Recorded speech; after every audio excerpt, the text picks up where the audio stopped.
अस्सलाम वालेकुम students, welcome to Naeem's virtual academy.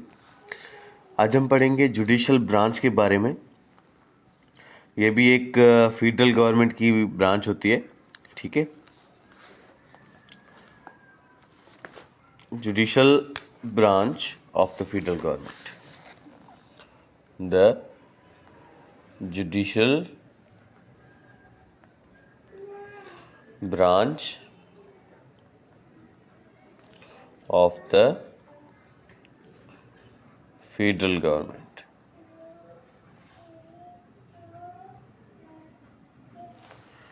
ठीक है। अब इसके अंदर कौन कौन से इदारे आ जाते हैं जुडिशल ब्रांच में? जब भी आप लफ्ज़ सुने जुडिशल ब्रांच तो आप सोचें कि कौन कौन से इदारे हैं जो जुडिशल ब्रांच में आ जाते हैं। तो सबसे पहले इसके अंदर आ जाता है हमारा सुप्रीम कोर्ट। सुप्रीम कोर्ट भी इसका हिस्सा है, ठीक है। इसके अलावा हाई कोर्ट्स,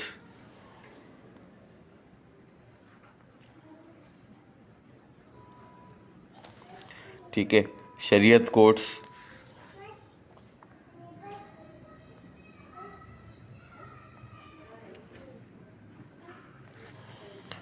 ठीक है जी। इसके अलावा सबऑर्डिनेट कोर्ट्स,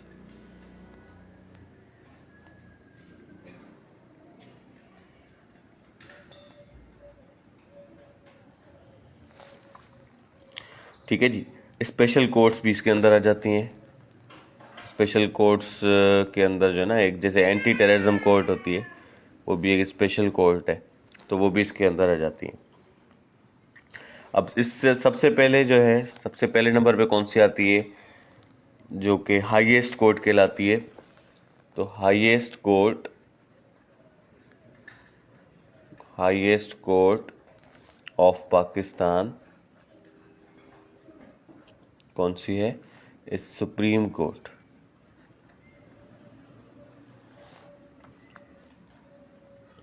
ऑफ पाकिस्तान, ठीक है जी। अच्छा, अब सुप्रीम कोर्ट का जो जज होता है उसको कहा जाता है chief justice of supreme court. उसको अपॉइंट कौन करता है? चीफ जस्टिस को अपॉइंट कौन करता है? The chief justice of the supreme court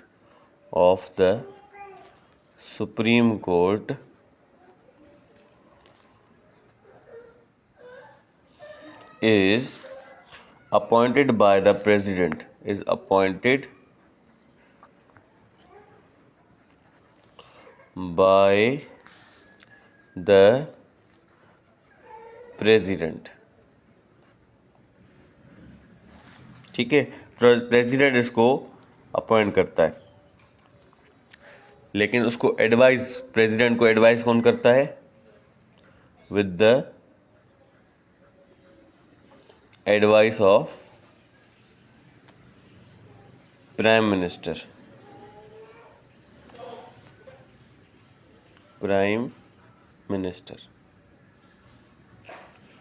prime minister president को एडवाइस करता है कि भाई ये सुप्रीम कोर्ट का चीफ जस्टिस होना चाहिए। उसकी जो है मंजूरी प्रेसिडेंट देता है, ठीक है जी। बाकी जो कोर्ट्स हैं, जैसे द अदर सुप्रीम कोर्ट जजेस, जो मतलब सुप्रीम कोर्ट के अंदर जो दूसरे जज होते हैं, एक तो चीफ जस्टिस हो गया, सबसे बड़ा जज हो गया, दूसरे भी जज होते हैं ना सुप्रीम कोर्ट के, सिर्फ ये एक नहीं होता। उनको कौन अपॉइंट करता है वो भी लिख लेते हैं। द अदर जजेस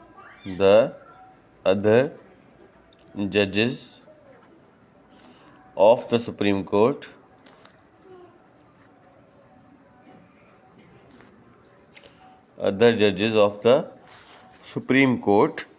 are appointed by the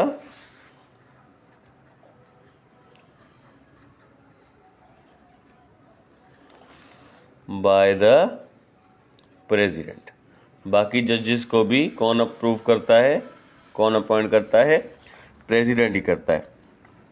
लेकिन अब ये एडवाइस प्राइम मिनिस्टर से नहीं लेता दूसरे जजेस के लिए, अब ये एडवाइस लेता है, कंसल्टेशन करता है चीफ जस्टिस के साथ। After consultation with after consultation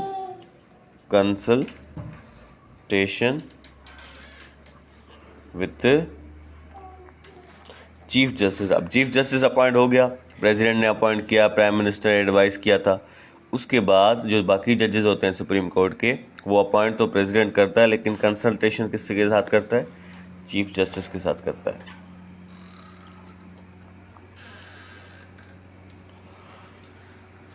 ठीक है।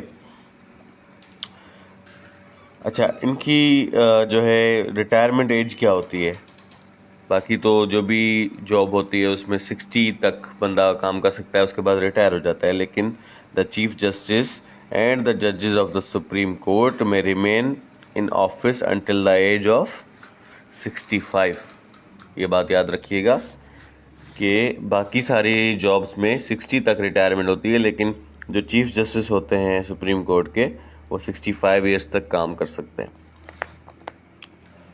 The chief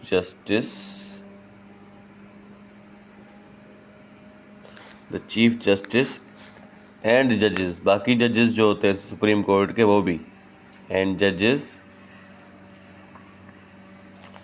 of the supreme court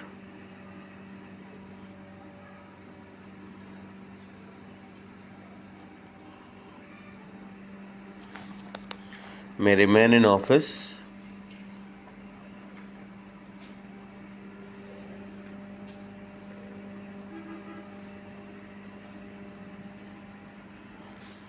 until the age of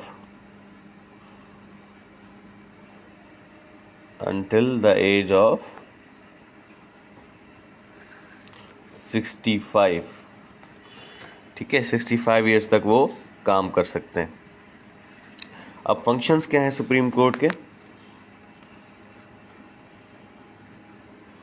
functions of the supreme court, ये बहुत अहम सवाल है कि सुप्रीम कोर्ट के फंक्शन क्या है, सिर्फ फैसले करना है या कुछ और भी? तो सबसे पहला, the dispute between the provincial and federal government, it resolves the dispute between provincial and federal government। जो वफाक और सूबाई हुकूमतों में तजाद होते हैं, जैसे मैं आपको मिसाल दे दूं, सूबाई हुकूमत है यहाँ पे सिंध में पीपल्स पार्टी की, और वफाकी हुकूमत मिसाल के तौर पे नून लीग की है। तो इनमें जो तजाद होंगे, इनमें जो मसाइल होंगे, जो ये बजट चाहेंगे प्रोविंशियल असेंबली वाले, सूबाई हुकूमत जो बजट चाहेगी, और अगर फेडरल उनको वो बजट नहीं देगी, तो इनमें आपस में जो मसाइल होंगे, वो डिस्प्यूट्स सॉल्व कौन करता है? Supreme court. ठीक है। इसके अलावा दूसरे inter provincial problems, inter provincial disputes are settled by supreme court को मैं SC लिख रहा हूँ। ठीक है। तो जो सूबों में अंदरूनी मसाइल होते हैं, सूबों के आपस में अंदरूनी मसाइल होते हैं, वो भी सुप्रीम कोर्ट को रिजॉल्व करने होते हैं। तीसरा, to hear the cases of appeals of the lower courts, to hear the cases of appeals of the lower courts. अब कभी कभी ऐसा होता है कि भाई हम चले गए जो है अपने शहर के एक कोर्ट में चले गए। ठीक है। अब उस कोर्ट में हमारा मसला नहीं हुआ, फिर हम हाई कोर्ट में चले गए। हाई कोर्ट में भी हमारा मसला हल नहीं हुआ, हमारे ख़िलाफ़ जो है बयान आ गया, हमारे खिलाफ़ जो है वो जज ने फैसला सुना दिया तो हम अपील कर सकते हैं सुप्रीम कोर्ट में। तो ये केसेस भी अब सुप्रीम कोर्ट सुनती है। ठीक है। इसके अलावा टू टेक स्यो मोटो, ये आपने सुना होगा, to take suo motto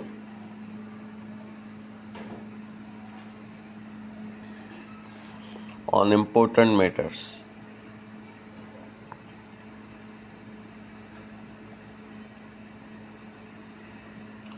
स्यो motu का मतलब होता है कि कोई अपील भी ना करे, खुद से सुप्रीम कोर्ट एक्शन में आए और कोई फैसला सुनाए। जैसे अभी ताज़ा ही हुआ था जब एक इमरान खान का मसला चल रहा था, तो असेंबली तहलील करने वाला मसला जो चल रहा था, उसमें सुप्रीम कोर्ट ने रात को 12 बजे कोर्ट खुली थी और इसमें स्यो मोटो लिया था। ठीक है। इसके अलावा to protect the constitution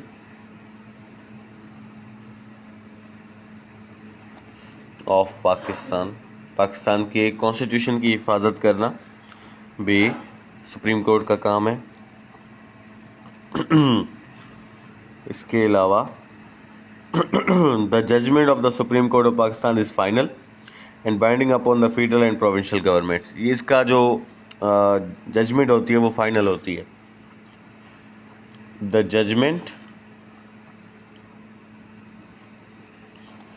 of the supreme court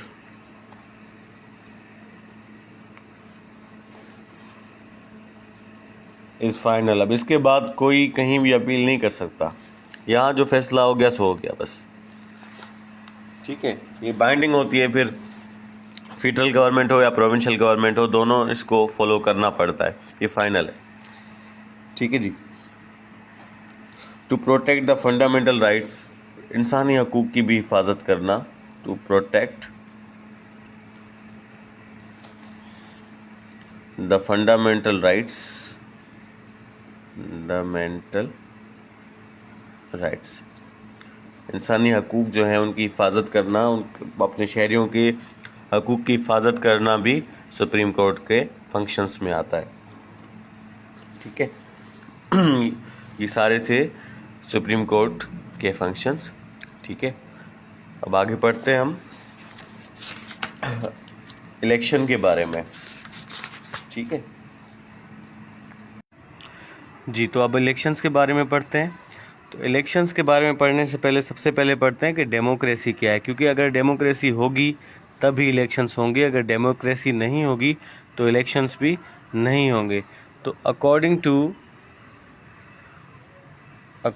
to Abraham Lincoln, what is democracy? Democracy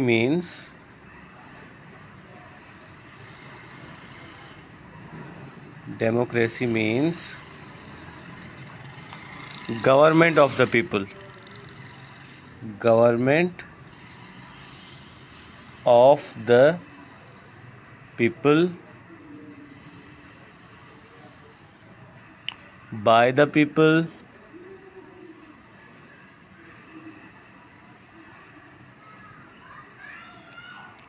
for the people।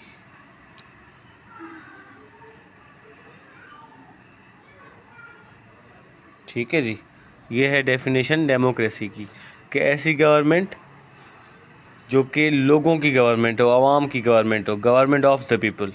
ठीक है। लोगों की गवर्नमेंट, बाय द पीपल, लोगों की ही तरफ से बनाई गई गवर्नमेंट, क्योंकि हम ही वोट करते हैं। फॉर द पीपल, और ये हमारे लिए ही गवर्नमेंट होती है। तो ऐसी गवर्नमेंट को बोलते हैं डेमोक्रेसी। ठीक है जी। तो अब जो है पढ़ते हैं कि इलेक्टोरेट क्या है। ठीक है। इलेक्शंस के बारे में पढ़ने से पहले हमें ये कुछ टर्म्स पढ़नी पड़ेंगी। इलेक्टोरेट, इलेक्टोरेट किसको बोलते हैं?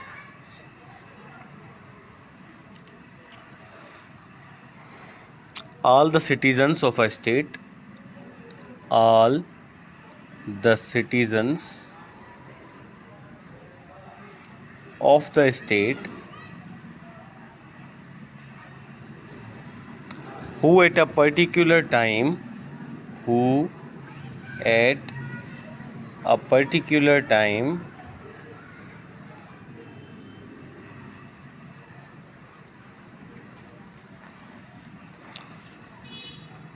have the right to vote, have the right to vote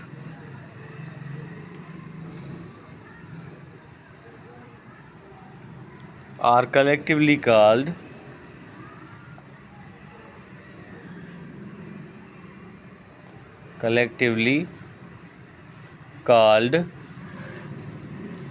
electorate. ठीक है जी। इलेक्टोरेट क्या है? All the citizens of the state, किसी भी स्टेट के, किसी भी मुल्क के सारे बाशिंदे, सारे लोग, वो सारे लोग जिनको हक हो वोट देने का, उन सब को मिला के कलेक्टिवली कहा जाता है इलेक्टोरेट। तो इलेक्टोरेट जो है वोटर्स को कहा जाता है सिंपली। किसी भी स्टेट के जो वोटर्स होते हैं, जो सिटीजन्स, जो वोट देने के लायक होते हैं, जिनका राइट होता है वोट देना, उन सारे वोटर्स को कहा जाता है इलेक्टोरेट। सिंपली आप इनको वोटर्स भी कह सकते हैं। ठीक है, अब आपको बताऊं इलेक्शन की डेफिनेशन क्या है।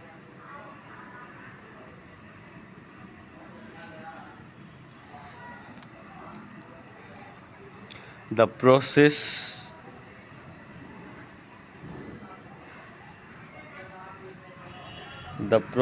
in which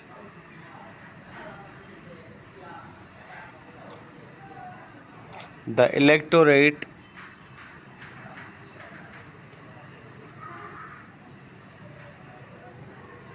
exercise its right to vote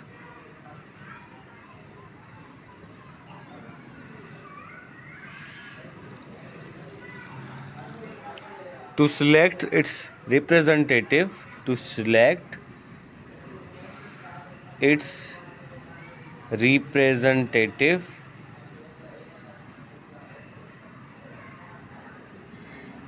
is called an election,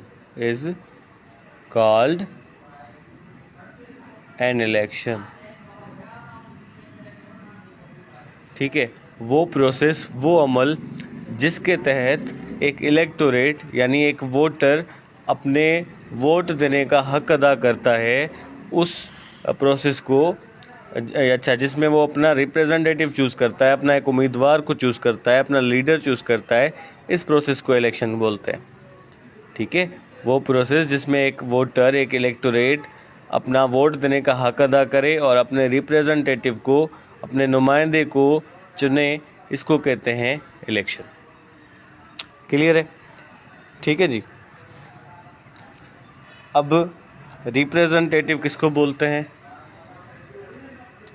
representative किसको बोलते हैं? इसकी भी आपको डेफिनेशन लिखवा देता हूँ। The people whom they elect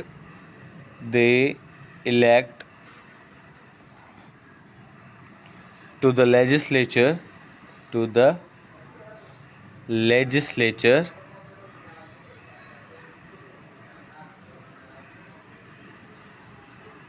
are called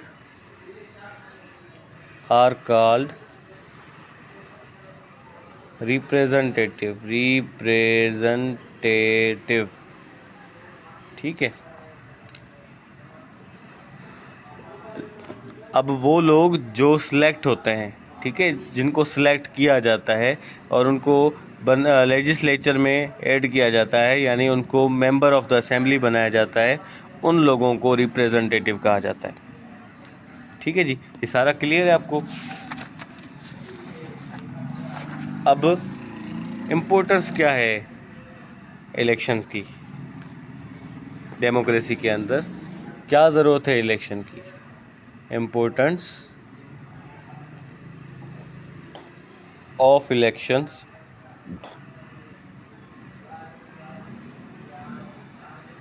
in a democracy.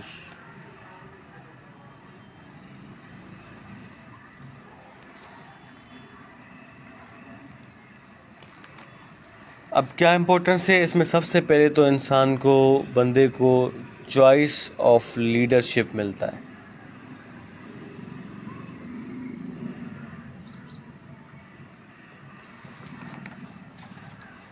ठीक है, क्या होता है कि इलेक्शन जो है ना, सिटीजन्स को एक प्लेटफॉर्म देता है कि वो अपने रिप्रेजेंटेटिव को, अपने एक नुमाइंदे को वो चुने, अपने लीडर को तलाश करें और लीडर को चूज़ करें। अब वो लीडर को चूज़ कैसे करते हैं? वोट दे के, उनके फेवर में वोट दे के। ठीक है जी, तो इसी तरीके से चॉइस ऑफ लीडरशिप हो गई। दूसरा, चेंज ऑफ लीडरशिप।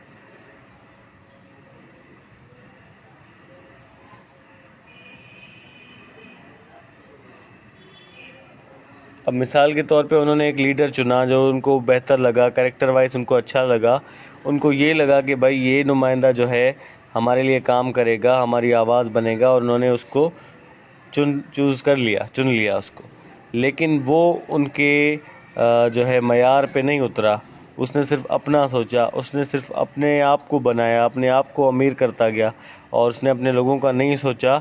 तो फिर जब 5 साल बाद दोबारा इलेक्शन होती है तो चेंज ऑफ लीडरशिप का मौका मिलता है। इसलिए भी इलेक्शन ज़रूरी होते हैं। ठीक है जी। तीसरा, पॉलिटिकल पार्टिसिपेशन।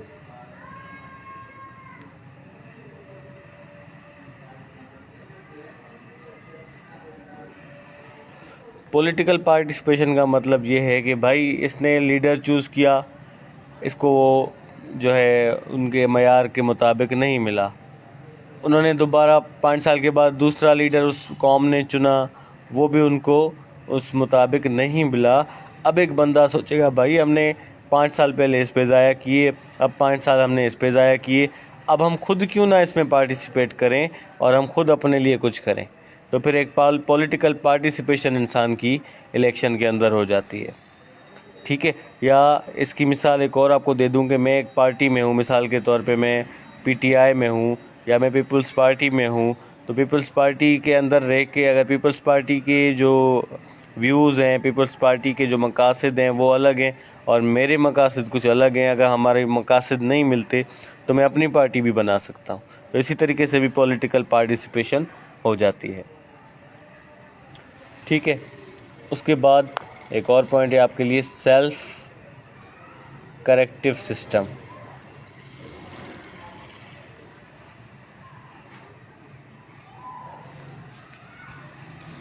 ठीक है, अब सेल्फ करेक्टिव सिस्टम कैसे होता है? क्योंकि जो इलेक्शंस है ना वो हर 5 साल के बाद होती हैं। ठीक है, ये रेगुलर एक्सरसाइज है, रेगुलर एक्सरसाइज यानी कि हर 5 साल ये लाजमी होती है। अब इससे होता ये है कि एक बंदा जो एमपी है मिसाल के तौर पे, अब एमपी ने 3 साल गुजारे, अब 3 साल वो देखिएगा, अपने आप को रिव्यू करेगा कि भाई मैंने लोगों के लिए क्या क्या काम किए। अगर वो सेटिस्फैक्ट्री नहीं है तो फिर वो आखिरी के 2 साल में अपने आप को सेल्फ करेक्ट करेगा और करेगा कि मैं कोशिश करूं, अच्छा करूं, ताकि दोबारा 5 साल जैसे ये पूरे होंगे, दोबारा लोग मुझे ही वोट दें और मुझे ही दोबारा चूज़ किया जाए। तो फिर इस तरीके से सेल्फ करेक्टिव, अच्छा चलो 5 साल उसने अच्छा नहीं किया, दोबारा उसको लोग वोट देते हैं, तो दोबारा वो कोशिश करता है कि भाई मैं कम से कम इन 5 साल में तो अपने आप को जो है वो अच्छा साबित करूं और लोगों की इसमें जो है मैं अच्छाई उनके लिए कर सकूं, कुछ ना कुछ अच्छा कर सकूं और मुल्क को तरक्की दिला सकूं। तो इसमें सेल्फ करेक्टिव सिस्टम होता है, जो लीडर्स होते हैं अपने आप को करेक्ट करते हैं कि भाई इलेक्शन होंगे, इसलिए भी इम्पोर्टेंस है इलेक्शन कि दोबारा इलेक्शन होते हैं। ठीक है, लास्टली जो है इम्पोर्टेंस ऑफ जो है इलेक्शन में हमारा पॉइंट आता है पॉलिटिकल एजुकेशन। पॉलिटिकल एजुकेशन, इससे बहुत ज़्यादा इल्म मिलता है, तालीम मिलती है, शऊर मिलता है अबाउट पॉलिटिक्स। सियासत के बारे में बहुत ज़्यादा शऊर मिलता है। वो कैसे? देखें, अगर इलेक्शन ना होते, एक ही बंदा जो है बादशाह बन के बैठा हुआ होता, तो फिर हमारी आने वाली नस्लों को ना ये पता होता कि इलेक्शन क्या होता है, ना उनको ये पता होता कि लीडर कैसे चूज़ किया जाता है, ना उनको चेंज ऑफ लीडरशिप का पता होता, ना उनको पॉलिटिकल पार्टिसिपेशन मिल सकती कभी, क्योंकि बादशाह आते ना तो वही बादशाह, फिर बादशाह का बेटा, फिर उसका बेटा, फिर उसका बेटा, इसी तरीके से वो चलता आता। तो किसी को भी ना पार्टिसिपेशन मिलती, ना उनको सेल्फ करेक्शन का कोई होगा कि भाई इलेक्शन तो होंगे नहीं। तो इसलिए पॉलिटिकल एजुकेशन बहुत ज़्यादा इसके अंदर मिलती है, हर किसी को सीखने को मिलता है। जो इलेक्शन में हिस्सा लेते हैं उनको भी सीखने को मिलता है, जो इलेक्शन में हिस्सा नहीं लेते उनको भी बहुत कुछ सीखने को मिलता है। वोट करते वक्त उनको बहुत ज़्यादा सोचना पड़ता है और सोच समझ के वोट देते हैं। फिर वो देखते हैं कि जो हमने जिसको वोट दिया था वो हमारी उम्मीदों पे उतरा या नहीं उतरा। ठीक है, उसके बाद है who can cast the vote.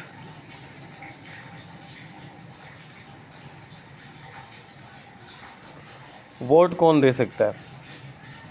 सबसे पहले तो वो सिटीज़न हो पाकिस्तान का, सिटीज़न ऑफ पाकिस्तान, पाकिस्तान का शहरी हो, सबसे पहली बात। ठीक है, एज जो हो उसकी मिनिमम एज वो 18 साल हो, 18 साल से छोटा ना हो। ठीक है, साउंड माइंड का हो, यानी उसका दिमागी तवाज़ुन भी ठीक हो। ठीक है, रेजिडेंट हो इलेक्टोरल एरिया का, रेजिडेंट ऑफ इलेक्टोरल एरिया, यानी जिस एरिया में उसका वोट दाखिल हो वहीं का हो वो और वहीं पे जाके vote they.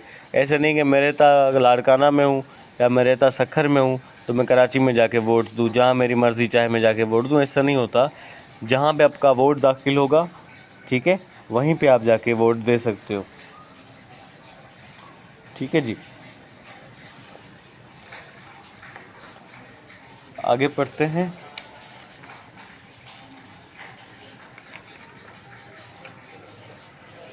Who can contest,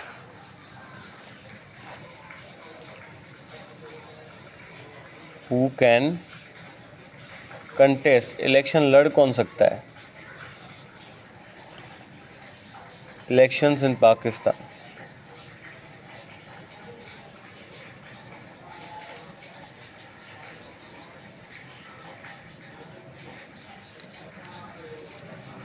तो सबसे पहले सिटीज़न ऑफ पाकिस्तान, पाकिस्तान का शहरी हो, अमेरिका का शहरी आके पाकिस्तान में इलेक्शन नहीं लड़ सकता। ठीक है, सबसे पहले तो वो एज अ वोटर एनरोल होगा, enrolled as a voter.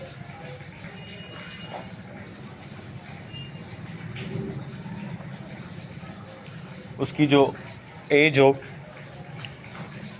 Minimum age उसकी होनी चाहिए 25 साल का होना चाहिए। ठीक है, और अगर वो सेनेट की इलेक्शन लड़ रहा है, इफ़ इन सेनेट, जो कि हमारा अपर हाउस था, तो मिनिमम एज उसकी होगी 30 ईयर्स। अगर लोअर हाउस में लड़ रहा है तो 25 ईयर्स, और अगर सेनेट में लड़ रहा है तो फिर 30 ईयर्स। ठीक है जी, उसका कैरेक्टर अच्छा हो, good character.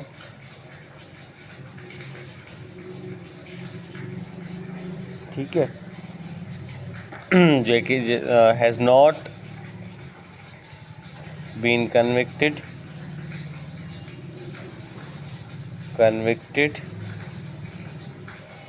Of a crime, उसने कोई क्राइम ना किया हो और उसका क्राइम साबित ना हो किसी भी पुलिस स्टेशन में, वो जो है इलेक्शन में लड़ सकता है। ठीक है जी,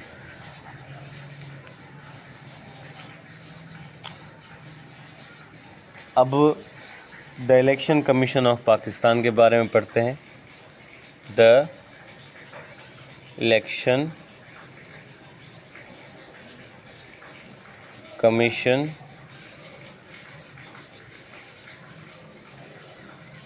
ऑफ पाकिस्तान। ठीक है, ये एक सबसे पहले तो इसकी जो है हम डेफिनेशन पढ़ते हैं। द इलेक्शन कमीशन, ECP लिखता हूँ इसको। The election commission of Pakistan is an independent body, is an independent body whose task is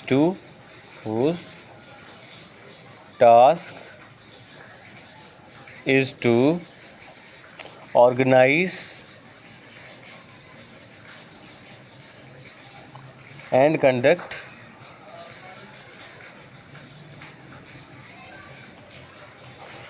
free, fair and transparent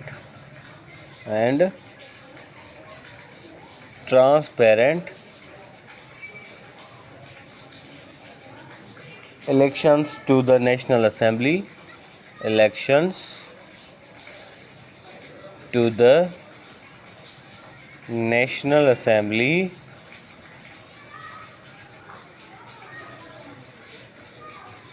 या फिर प्रोविंशियल असेंबली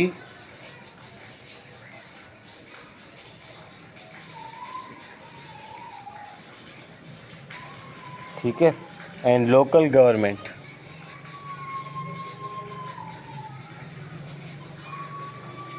इंस्टीट्यूशंस। ये इसकी डेफिनेशन है। डेफिनेशन में आपको समझा देता हूँ कि इलेक्शन कमीशन ऑफ पाकिस्तान एक इंडिपेंडेंट बॉडी, एक आज़ाद बॉडी है, यानी इनका ताल्लुक़ किसी पार्टी से नहीं होता। इनका काम ये होता है कि ये ऑर्गेनाइज़ करते हैं और कंडक्ट करते हैं एक फ्री, फेयर और ट्रांसपेरेंट इलेक्शन। ऐसी इलेक्शन जो बिल्कुल फेयर हो, सबके लिए बराबर हो। ठीक है, और वो इलेक्शंस होती हैं या तो नेशनल असेंबली की, या तो प्रोविंशियल असेंबली की, या फिर लोकल गवर्नमेंट के इदारों की। ठीक है, अब election commission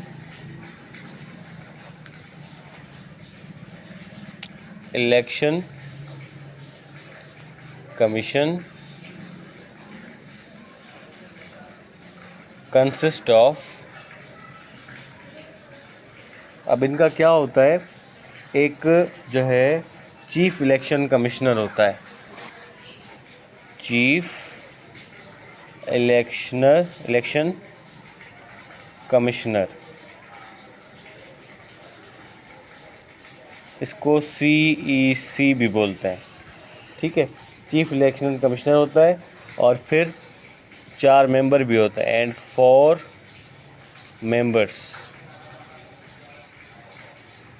4 members appointed of the recommendation of the parliamentary committee comprising equal members from the government and opposition। ठीक है, 4 मेंबर होते हैं, 2 from government, 2 from opposition। ठीक है, इलेक्शन कमीशन पाकिस्तान के अंदर एक CEC होता है, चीफ इलेक्शन कमिश्नर होता है, और 4 मेंबर्स होते हैं। 4 में से 2 चूज़ करती है गवर्नमेंट, 2 चूज़ करती है अपोजिशन। ठीक है जी, और ये जो CEC होती है, CEC has to be a serving और फॉर्मर जज, has to be a serving और फॉर्मर जज ऑफ सुप्रीम कोर्ट। जो चीफ इलेक्शन कमिश्नर होता है उसको लाजमी या तो वो सर्विंग हो या फिर फॉर्मर जज होगा वो सुप्रीम कोर्ट का। ठीक है जी, या फिर और हाई कोर्ट, या फिर हाई कोर्ट का होगा। ठीक है, और जो मेंबर्स होंगे, the members of the CEC, of the election commissioner, of the election commission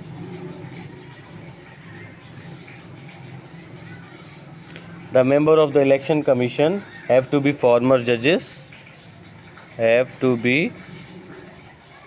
former judges of the High Court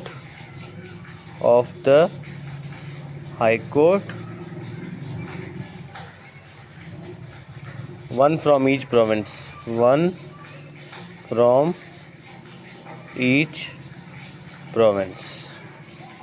अब जो उसके मेंबर्स हैं ना वो हाई